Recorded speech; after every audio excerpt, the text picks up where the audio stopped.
Subscribe to my YouTube channel, share it with your friends, and comment your thoughts. The man with no name. The storm had blown out the last of the power lines just past midnight. Rain slammed against the tin roof of the small rural clinic like bullets. Inside, Nurse Eliza Monroe stood at the window, watching lightning flicker over the dirt road like a broken camera flash. The backup generator hummed faintly, barely keeping the lights on in the main ward. She was about to close up for the night when the front door burst open. He stumbled in, barefoot, drenched, shirt torn open and clinging to his chest like wet paper. Blood seeped from a long gash across his shoulder. His eyes were wild with pain, but something about them was hauntingly calm, like he'd seen worse and survived it. "Eliza!" he rasped, then collapsed face first onto the linoleum. Floor except. Eliza had never seen him before in her life. She rushed to him, heart pounding, hands instinctively checking for a pulse. It was weak, faint, but still there. She called for help, but the radio was dead. No signal, no ambulance, nothing but her. And the storm. Who was he? How did he know her name? She worked quickly, dragging his soaked body onto the gurney, stripping off the torn shirt and disinfecting the wound with practiced urgency. He had bruises all over his ribs, old ones. Some healing, some fresh. His fingers were calloused, like a man used to work, maybe ranch work, maybe worse. His jacket, muddy and soaked, had only one thing in the pocket, a photograph, torn at the edge, faded. It showed a woman, blonde, smiling, and standing next to her, a child with Eliza's eyes. She froze. Her hands trembled as she turned the photo over, scrawled on the back in bleeding ink, "If I don't make it, tell her I'm sorry." "What the hell?" she whispered. Who was he? Why did he have a photo of her mother and a child that looked exactly like her? She looked at the man again, unconscious and broken. But her instincts screamed that this wasn't some accident. He hadn't just shown up out of nowhere. He came. Here for a reason, and somehow that reason was her. She stayed by his side the whole night. When he groaned in pain, she gave him morphine. When his fever spiked, she wrapped him in damp towels. The storm raged outside, but inside it was dead quiet. Except for the beeping of the monitor and the occasional cough from room 3, where old Mr. Jennings was recovering from pneumonia. At 3:27 a.m., he opened his eyes, pale green, glassy, but alert. "You're safe," she whispered, approaching him cautiously. "You're in a clinic. I'm Eliza Monroe. You—" He cut her, off with a whisper. "I know." She froze. "How?" But he winced and turned his head away. Eliza stood over him, arms folded. "You had a picture in your pocket of my mother. And me." His eyes didn't move. "I don't know who you are, or what happened to you, but I want answers." He whispered one word before blacking out again. "Riverside." Eliza's stomach dropped. That was the name of the orphanage she'd grown up in, the place her mother had abandoned her at when she was 6. She hadn't spoken that name in 17 years. By the next morning, the storm had passed. Sunlight cut through the clouds like a spotlight, but inside the clinic, everything felt darker. Eliza paced the hallway, the photograph clenched in her hand. The man was sleeping now, stable, but silent. No ID, no phone, no wallet, no name, just the word Riverside and her childhood picture. She thought about calling the sheriff, but something told her not to. Not yet. People in small towns talk. Gossip spreads like brush fire, and she couldn't explain why, but a part of her wanted to keep this man a secret for now. Her best friend Tasha came by for the morning shift and took one look at her face. "What's going on?" Tasha asked, sipping from a travel mug. "You look like you saw a ghost." Eliza hesitated, then showed her the photo. Tasha's eyes widened. "Wait, is that you?" "And my mom," Eliza said. "The man who showed up last night. He had it." "What?" I don't know who he is, but he bled out on the floor, whispered my name, and then passed out. Tasha blinked. Okay, that's seriously creepy, Eliza sighed. And he said the name Riverside before passing out.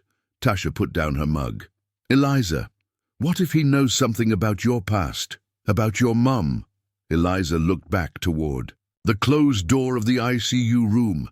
Then I need him to wake up and talk. By afternoon, the man stirred again. His voice was hoarse, and he winced with every movement. Eliza stood beside his bed, eyes locked on him. What's your name? She asked gently. He blinked, looked away. I can't tell you. Why not? It'll put you in danger. Eliza laughed bitterly. You stumbled in here half dead and bleeding. You are the danger. He turned to her slowly, eyes filled with something deeper than pain. Regret, loss, maybe even shame. I came to warn you, Eliza's breath caught. Warn me? They found out who you are, she stiffened. Who found out? His eyes fluttered, and he groaned, slipping back into unconsciousness. Wait, hey! You can't just... But he was gone again. Eliza stepped back, heart racing. Who found out who she was? And why would that matter?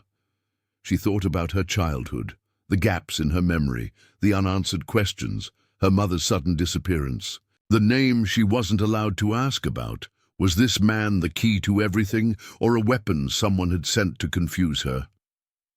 Later that evening, Tasha cornered her again in the hallway. You're not going to believe this, she said, holding up her phone. What? There's no missing persons report matching his face, but guess what? What? He looks almost exactly like a guy in an old article about land fraud and hospital corruption from 10 years ago. Eliza frowned. What article? Some guy in a cowboy hat who exposed a hospital scam, then vanished. Took down half a town's administration. He was called the Phantom Whistleblower. Eliza shook her head. That can't be him. That's just... But her voice faded, because on the screen was a grainy photo of the man lying in her ICU room, same jawline, same eyes, and a headline that read, Mysterious Insider Leaks Secrets from Hospital Board, Then Vanishes. Tasha looked at her, voice low. Eliza, who the hell is he? Eliza stared at the screen.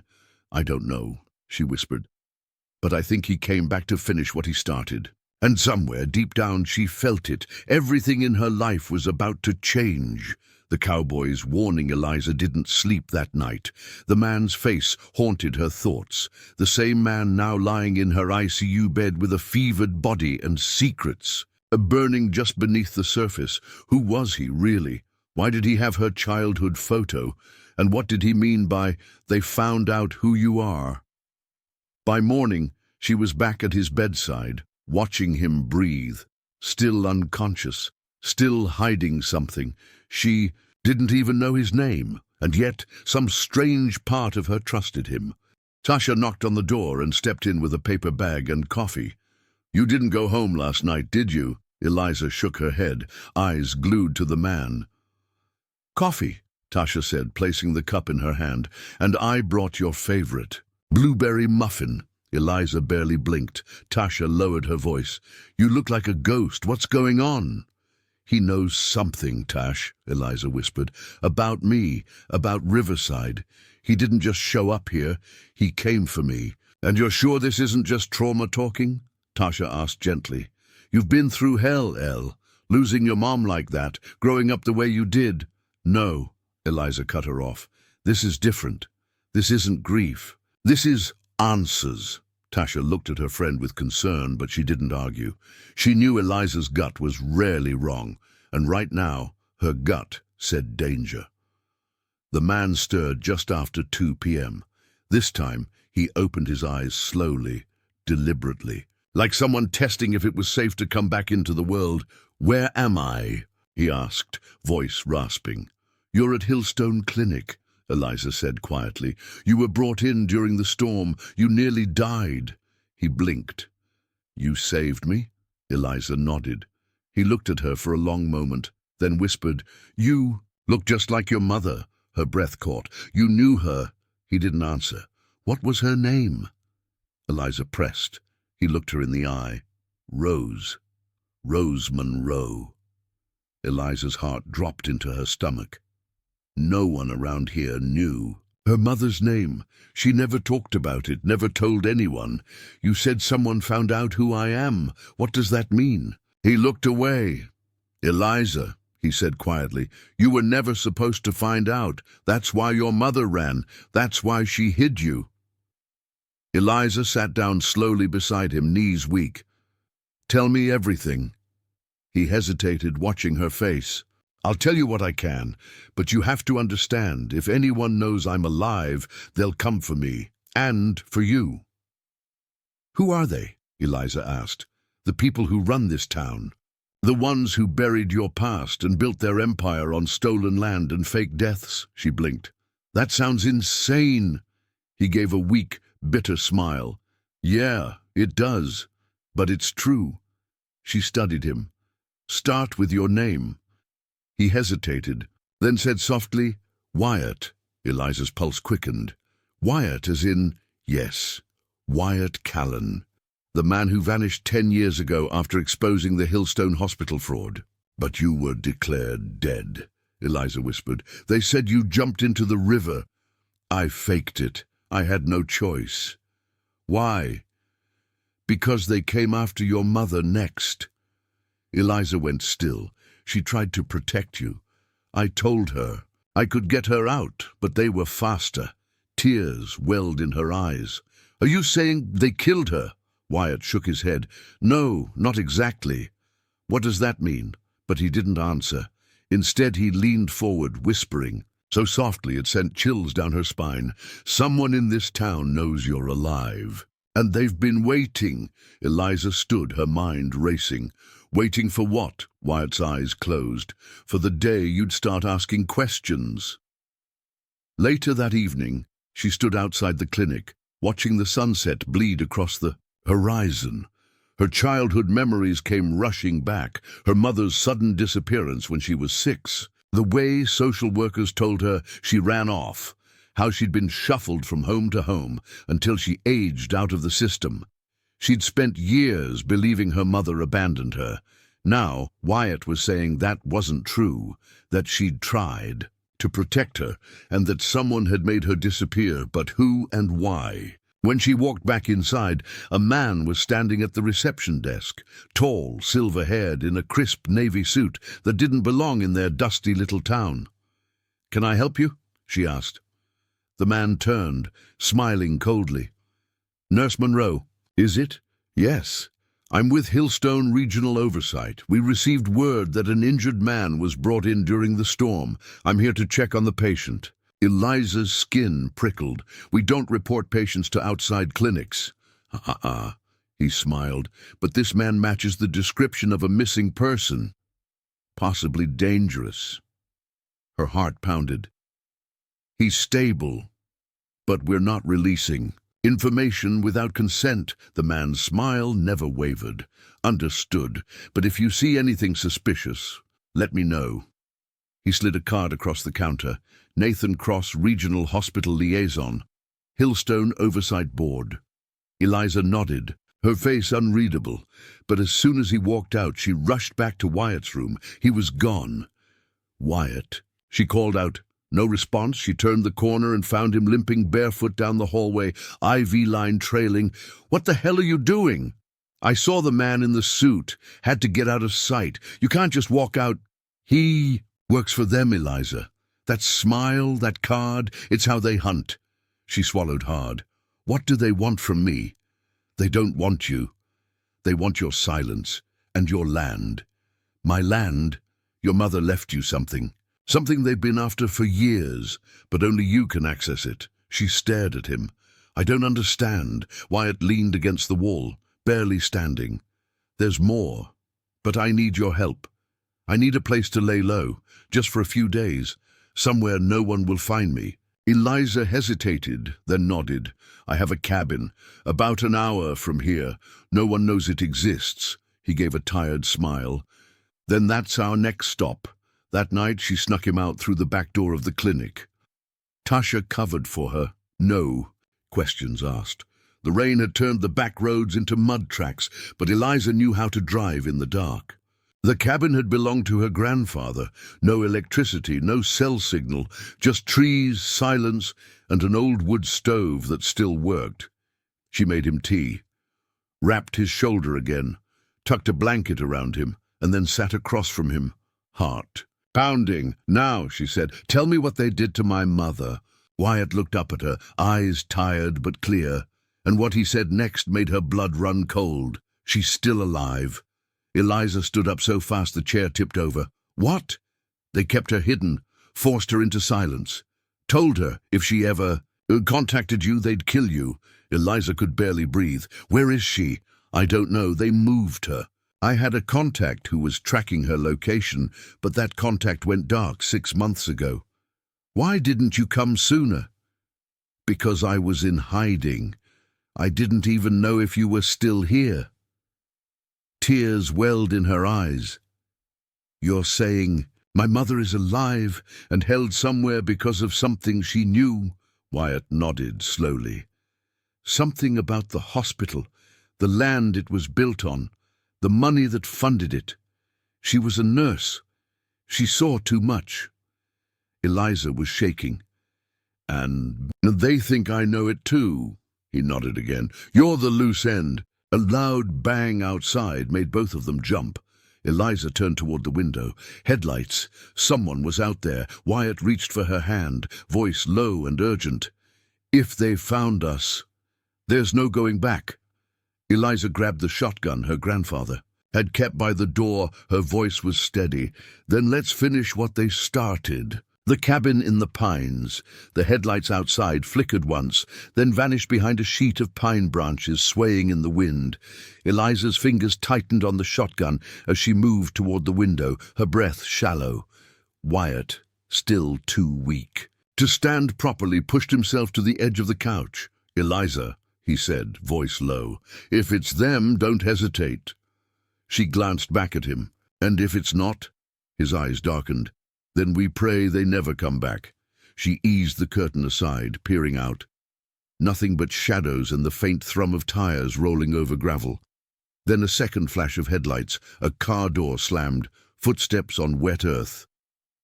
1, 2, 3. A figure emerged from the trees, male, tall in a long coat, but something about his gait was familiar, less threatening. "Eliza," the man called softly. "It's me." She opened the door an inch. "Tasha sent you?" The man stepped into the glow of the porch light. It was Grady Finch, the clinic's part-time maintenance worker and Tasha's cousin. "Eliza, you scared the hell out of Tasha," he said. "She said you took the mystery patient out the back, didn't check out with anyone, and haven't answered your phone since yesterday." "Grady," she said, her voice edged with warning. "Who else knows you came here?" "No one," he said. "Tasha trusted me. She said something felt wrong. I figured if you were in trouble, you'd need help, not questions." Behind her, Wyatt tried to stand. Grady's eyes widened. "That's him, isn't it? The guy from the storm?" Eliza nodded. "He's the reason I'm still alive, and the reason they might kill us both." Grady's eyes flicked to Wyatt, then back to Eliza. "Want to tell me what's going on?" She hesitated, then opened the door wide. "Come in, but lock it behind you." Inside the cabin, Wyatt told Grady the same story he'd told Eliza, about the Hillstone cover-ups, the corruption inside the hospital board, and the land that was supposedly worthless, but held something everyone had killed to control. Grady listened in stunned silence. "You're saying the hospital's entire expansion is based on stolen land?" "More than land," Wyatt said. "Secrets buried with it. Your local board didn't just push out poor families, they erased them." Grady rubbed the back of his neck.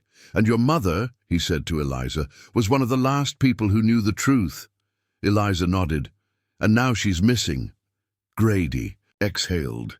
"No wonder they're hunting you." Wyatt's voice turned cold. "And they'll burn this whole forest down if they think we're hiding here." Eliza looked between them. "So what do we do?" Wyatt leaned forward, his voice hoarse but steady. We go on offense. The next morning, they left the cabin. Before sunrise, Eliza drove. Grady stayed behind to make it look like no one had left. Tracks brushed over, door locked from the inside. He agreed to keep the place guarded just in case. Wyatt gave Eliza directions toward a small rural town called Copperdale, nestled an hour north of Hillstone. He said it was where his contact had last traced her mother, Rose Monroe, before. All communication was lost. They reached the town just after 9 a.m. It was quiet. Barely a dozen buildings lining the main street. One diner, one gas station, a general store, and strangely, a private rehab center on the outskirts, surrounded by fencing and thick trees. "That's the place," Wyatt said, pointing. The sign read, "Willow Pines Rehabilitation and Wellness." Eliza frowned. "Why would my mother be there?" "Because they use it to hide people," Wyatt said. "Patients come in. No one ever sees them leave." She parked behind a row of trees and shut the engine off. Wyatt sat still, eyes narrowed. "You can't go in as you." "Then how?" He pulled out an ID badge from his coat, a nurse's pass from his old days with a different name. "Use. This. They won't recognize your face. Ask for a patient evaluation. Say you're checking for abuse. They'll believe it. Places like this panic at the word inspection." Eliza looked at him. "And if they say no?" "Then we go in anyway." Inside the rehab center, Eliza's heart pounded as she flashed the fake ID. "I'm here to review a patient file for an anonymous tip," she said calmly. "Rose Martin, mid-50s, long-term resident." The receptionist blinked.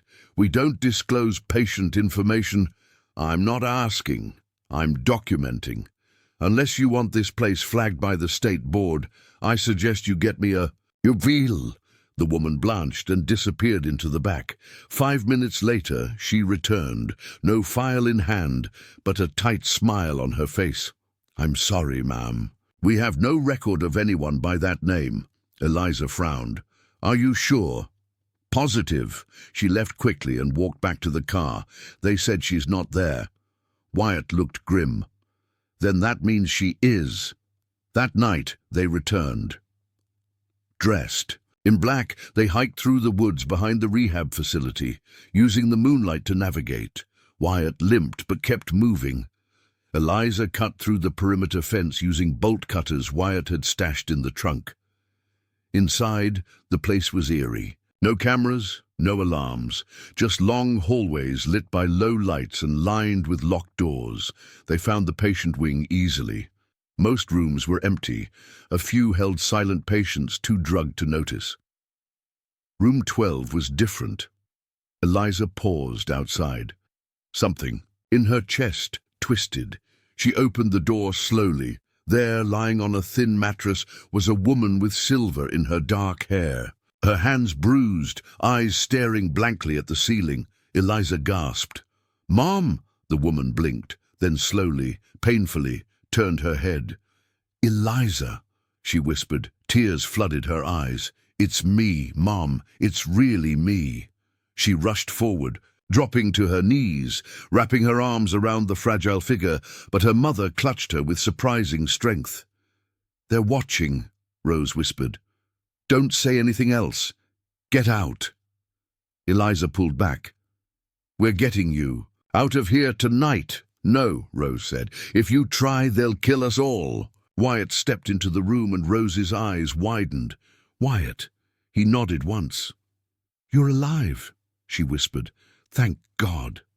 "I promised I'd find you," he said. "But you can't take me," she whispered. "Not yet." "Why?" "Not?" Eliza asked, trembling. Rose gripped her hand.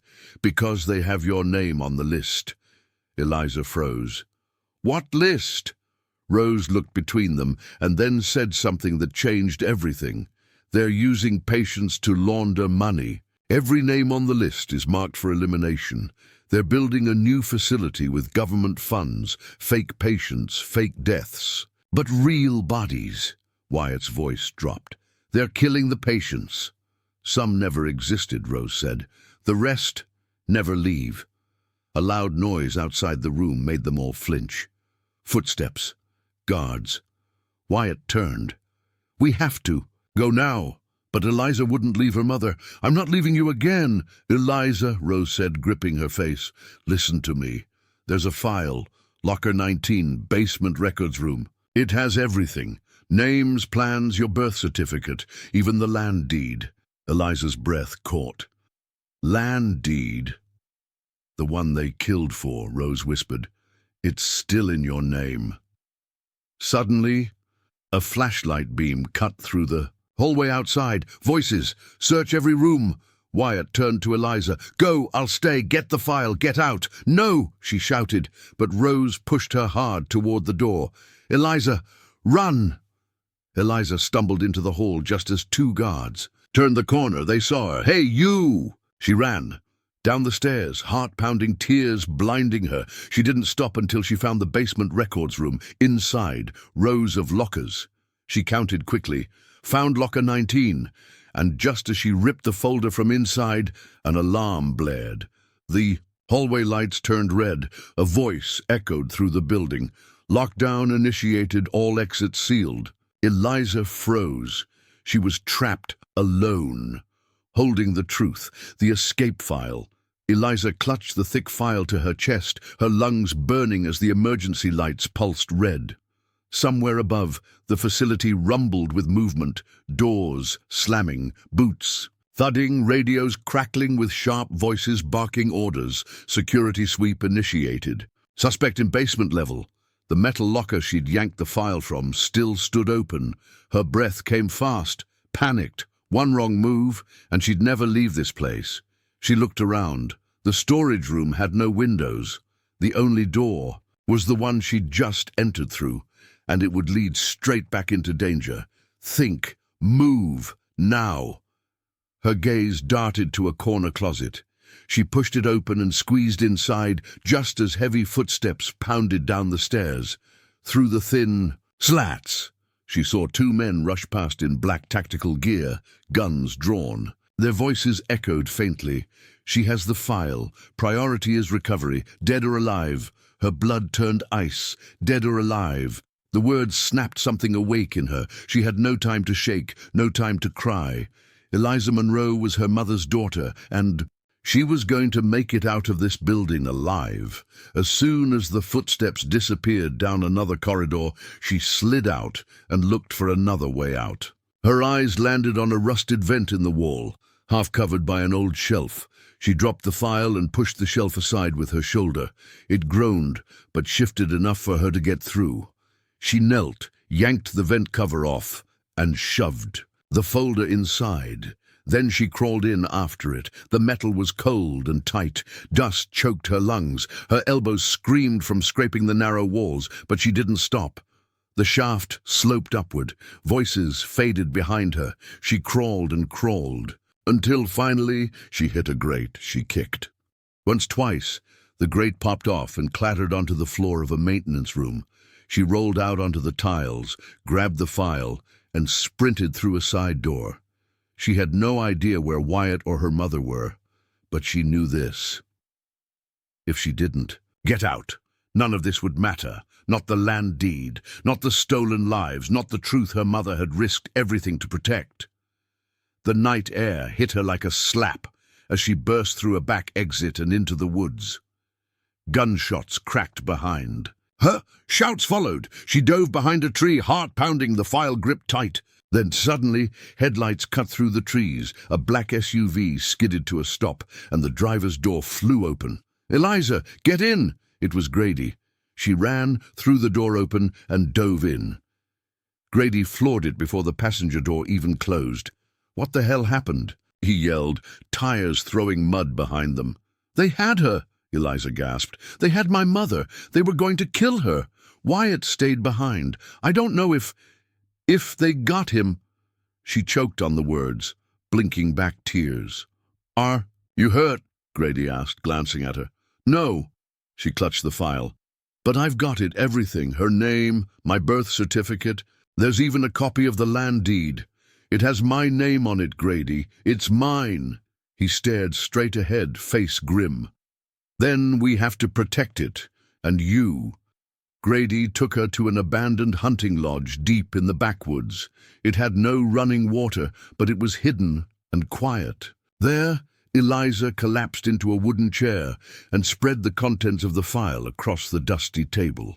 There were records of fake admissions, dozens of patients who didn't exist, insurance forms signed by forged doctors, state funds funneled into a dummy company called Moncor Holdings, the same name from the news articles Wyatt had uncovered. But at the bottom of the file was the most important piece, a land deed, signed by Rose Monroe, passed to her daughter Eliza, just before the expansion project had begun. With it was a photo of her mother, young, defiant, standing on a stretch of that same land, a protest sign in her hand. She had fought them once, and now Eliza would do the same. The next morning, she and Grady took the file to the only person they thought they could trust, retired Judge Helen Brock. She lived in a quiet house off Route 5, a recluse in her 70s with sharp eyes and a sharper tongue. Grady had fixed her roof once and said she didn't scare easily. They sat at her kitchen table while she slowly sifted through the papers.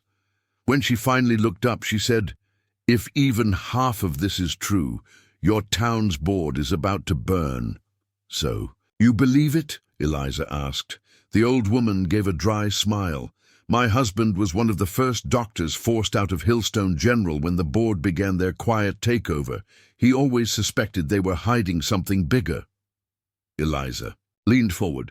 "Can you help me get this into the right hands?" Judge Brock nodded. "I'll contact a federal investigator I know, but once we drop this bomb, they'll come for you with everything they've got. You ready for that?" Eliza thought of her mother, of Wyatt, of everything she'd lost. She straightened. "I'm ready." Later that night, Grady took Eliza to a hidden radio tower, an old ham setup with a secure connection still used by survivalists. There, she scanned and uploaded every page of the file to an encrypted drive. Grady helped her send it to 3 different sources: a federal oversight agency, a whistleblower site, and an investigative journalist in Chicago. Then they waited. By morning, the article went live. Corruption in Hillstone, patients used in massive medical fraud scheme. The story exploded. News trucks rolled into the town. Reporters swarmed the hospital board. Federal agents raided Willow Pines. And then, miraculously, Wyatt called. He was alive. "Eliza," he said, voice weak but alive. "I'm with your mother. We escaped through the woods. She's bruised but strong. We're hiding out with someone I trust." Eliza collapsed into tears. "I thought they had you. I promised I'd protect you both," Wyatt said. "And I'm not done yet," she sniffled. "They know everything now. It's out. The whole world knows." He was silent for a beat, then he said, "Then be ready, because they'll try to silence you again, public or not." 3 days later, Hillstone erupted into protest. Staff from the hospital walked out. Families of fake patients demanded answers. Board members vanished. One was found trying to cross the border, but something didn't sit right with Eliza. The media focused on the fraud, not on the land, not on her. And when she opened her front door on the 4th morning, there was a note pinned to it with a hunting knife. "This isn't over. That land is still ours." She stared at it for a long time, then looked down at the earth beneath her feet. "No, it's mine." But even as she said it, a cold wind blew through her chest, because something told her this storm was far from over. The land. They'd kill. For the air outside smelled of soot and lies. Eliza stood on her porch, eyes fixed on the hunting knife stuck in her door. The note fluttered beneath it like a dying heartbeat. "This isn't over. That land is still ours." She tore it down with shaking hands, every word scratched at her chest. She turned just as Grady stepped outside, holding a hot mug. His face was hard now, no longer the easygoing neighbor who fixed fences and kept to himself. He was armed, alert, and silent the way men become when they know war is coming. "They know where you are," he said quietly. Eliza nodded. "They always did. They just waited until the public forgot. But this time, she wouldn't disappear. This time she'd fight back." She reached into her jacket and unfolded the old land deed. Her mother's signature, her own name, and now the reason they wanted her gone. "They want this land because of what's under it," she murmured. Grady looked up. "Oil?" She shook her head. "Not oil. Lithium." He blinked. "You're sure?" She pointed to a line in one of the papers Judge Brock had helped her analyze. Geological reports from 10 years ago. Tests funded by Moncor Holdings. Quietly done, never published, but real. They found it just before my mother refused to sell. They wanted her silence. When she wouldn't give it, they made her disappear. Grady's face darkened. "And now they know you're her daughter. The heir." Eliza clenched her jaw. "They'd kill to keep it." Grady was silent for a moment. Then he looked her in the eye. "So we make them choose between freedom and exposure." She nodded.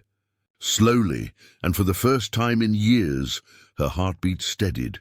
2 hours later, Wyatt arrived in a borrowed pickup truck, helping Rose down gently.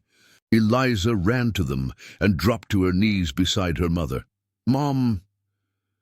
Rose looked frail, her skin papery and bruised, but her eyes burned with the same fire Eliza had always remembered from childhood, the one that refused to be snuffed out. "Eliza," she whispered, "you found the file." "I found everything." Rose touched her cheek. "You're stronger than I ever was." Eliza swallowed the tears. "We're going to finish this, together." That night, the three of them gathered in the old barn behind the house. On a makeshift table, they laid out maps, documents, and a copy of the deed. A flashlight dangled from a nail above them, swinging in the breeze. "We can't trust the press anymore," Wyatt said. "They've already started spinning the story, blaming clerical errors, calling it a misunderstanding." "They're protecting Moncor," Grady added, "or being paid off." "Then we need to go louder," Eliza said. "National." "International. Somewhere they can't shut down." Wyatt rubbed his temples. "I know someone, investigative reporter based in New York. She hates corruption more than she loves breathing. If we get her the story, real documents, real names, she'll go live." "And if they come for us before then?" Rose asked, voice rough. "Then we record everything, in case we don't make it." Silence fell over them like dust. Then Eliza stood. "I'm done being afraid. I'll go to New York myself." Wyatt stood beside her. "Then I'm coming with you." They left before sunrise. Grady gave Eliza his father's old revolver. "It's not registered," he said, "but it fires. Straight." She slipped it into her coat without a word. The drive was long. At every turn, Eliza scanned the horizon for suspicious cars. Once they spotted a black SUV trailing them, but Wyatt lost it down a forest detour. By evening, they pulled into a crumbling apartment complex in the Bronx. Eliza followed Wyatt up 3 flights of stairs to a door covered in protest stickers. Inside, a woman with silver hair and fierce eyes stood waiting. "Wyatt," she said, "took you long enough." "This is Eliza Monroe," he said. "She's got something that'll make your career." The reporter, Daria Wells, looked Eliza up and down. "I don't care about my career, sweetheart. I care about truth." Eliza opened the satchel and handed her the copies. Daria sat for hours going through every page. She didn't blink. By 1 a.m., she looked up. "This is explosive. Will you publish it?" Eliza asked. Daria stood and headed for her desk. "I'll stream it live tomorrow, noon, but you should leave town. Once this hits, they'll come after you like rabid dogs." "I'm tired of running," Eliza said. "Let them come." The next day, just before noon, the live stream began. Daria held up the land deed first, then the geological reports. The Fake patient rosters, names, photos, evidence, documents that had never been meant to see daylight. Within 30 minutes, it was everywhere. Moncor cover-up trended worldwide. People called for investigations. Protesters camped outside Moncor headquarters. In 3 states and on Eliza's phone, a single text appeared from a blocked number. "You'll regret this." That night, the safe house wasn't safe. Eliza woke to the smell of smoke. She bolted upright. Flames licked the hallway walls. Wyatt burst into her room, dragging her out. They made it to the fire escape just before the ceiling caved. Downstairs, a Molotov lay shattered on the floor. Someone had tried to kill them. Again. They left the city within the hour, driving north to a remote cabin owned by one of Wyatt's military contacts. There they laid low, praying the truth would protect them, but the attack only hardened Eliza's resolve. Meanwhile, back in Hillstone, Rose faced her own storm. Men in suits arrived at Grady's home, demanding her arrest for trespassing on what they now called federal development land. Grady held them off long enough for Judge Brock to arrive with her own warrant, signed, stamped and backed by federal investigators who had finally taken the live stream seriously. The men backed off, but Rose knew it was just the beginning. 1 week later, the president of Moncor Holdings was arrested for obstruction of justice and conspiracy to commit fraud. 4 board members resigned. 1 fled the country. And Eliza? She was offered a settlement, a large one, to disappear, to give up the land and move on. She sat in a hotel room in D.C., staring at the offer. Wyatt paced behind her, tense. "They're scared," he said. "You've got them cornered." "I could take the money. We'd be safe. My mum could get care. You could stop running." "But," Eliza lifted her head, "but they'd do it again, to someone else." Wyatt sat across from her. "Then what do you want?" She smiled sadly. "I want my land, my name, my justice." She tore the check in half. 3 nights later, someone broke into their hotel room. But Eliza was ready. She tackled the intruder in the dark, shoved the revolver to his ribs. The man whimpered. "I was just paid to scare you." "By who?" "I never saw his face. Please, don't shoot. He said you'd ruin everything." Eliza let him go. But that night, as she sat on the bed with Wyatt beside her, she whispered, "They'll never stop coming." He took her hand. "Then we don't stop either." The next morning, federal agents escorted her and Wyatt to the courthouse. Eliza Monroe filed a legal injunction to reclaim her family's land based on fraud, false ownership, and attempted murder. It would take months, maybe years, but it was her land, and now the world was watching. Still, as they left the courtroom, Wyatt leaned in close. "There's something you need to know, something I found in one of the files Daria sent back." Eliza frowned. "What is it?" He handed her a photo, her mother, younger, pregnant, standing beside a man in military uniform. On the back, "To Rose, love, M." Wyatt said softly, "That man, he wasn't just your father." Eliza looked up, confused. "He was a whistleblower, a spy. He infiltrated Moncor 30 years ago, then vanished." "Are you saying—" Wyatt nodded. "They think you inherited something much bigger than land. The final inheritance. The storm had finally broken over Hillstone. Rain lashed the empty fields where Eliza's childhood had lived and died. The farmhouse, once forgotten, was now guarded by federal agents, reporters, and ghosts she hadn't buried yet."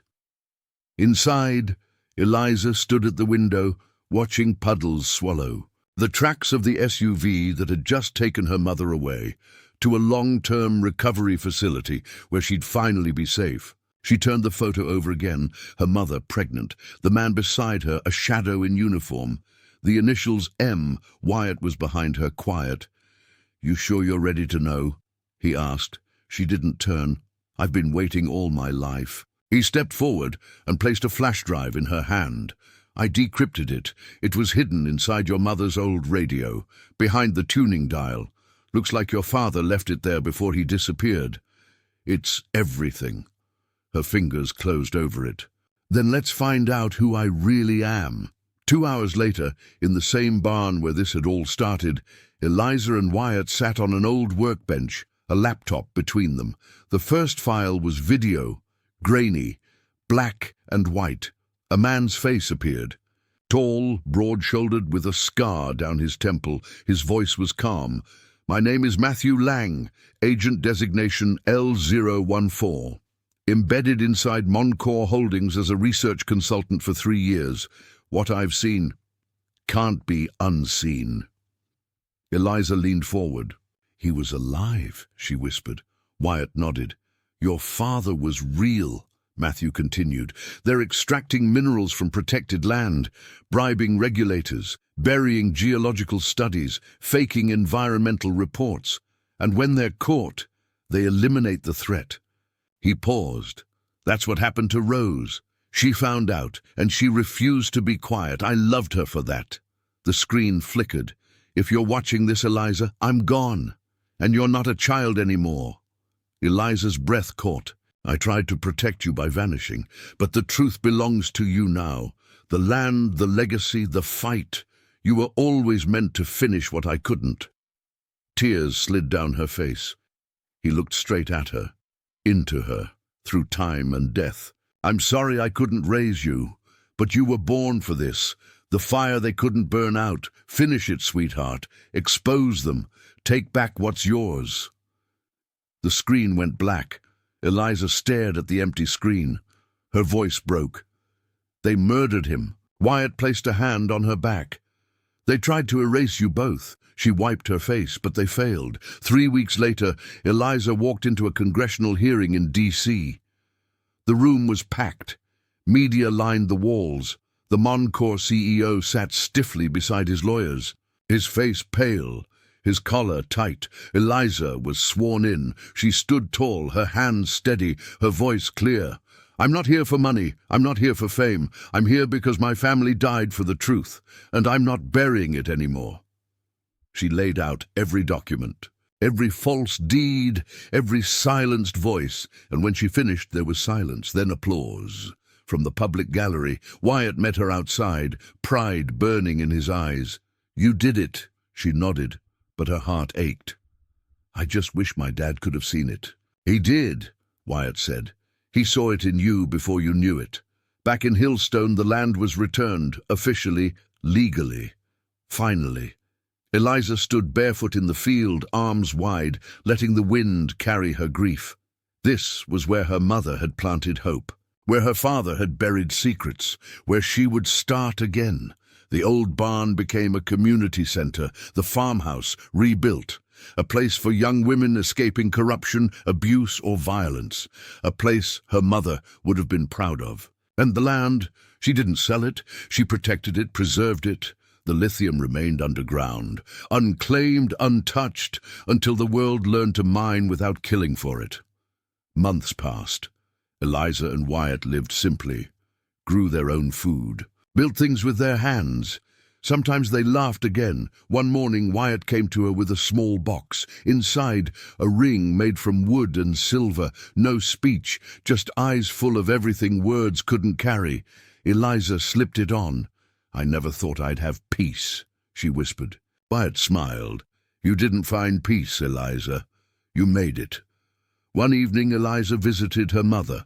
Rose was stronger now, sitting in a sunlit room, watching birds outside the window. She turned when Eliza entered, her eyes clear for once. "Did you find him?" she asked softly. Eliza nodded. "He never stopped loving you." Rose reached for her hand. "I never wanted this life for you." "I know, but you gave me the strength to live it," Rose smiled. "You were always braver than me." "No," Eliza said. "I just had your fire." As they sat in silence, a nurse walked in with a package. "From the Department of Defense," she said. Eliza frowned and opened it. Inside, a letter and a medal for valor and truth in service to the nation. Posthumously awarded to Agent Matthew Lang, accepted by his daughter Eliza Monroe. She held it tightly, tears falling again. He was no longer forgotten. He was no longer a ghost. He was home.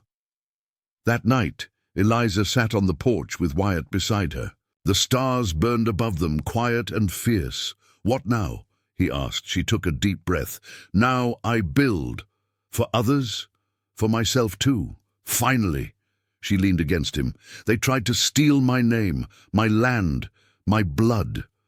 But in the end, they gave me something else." He looked down at her. "What?" She smiled. "A reason to rise." "The end.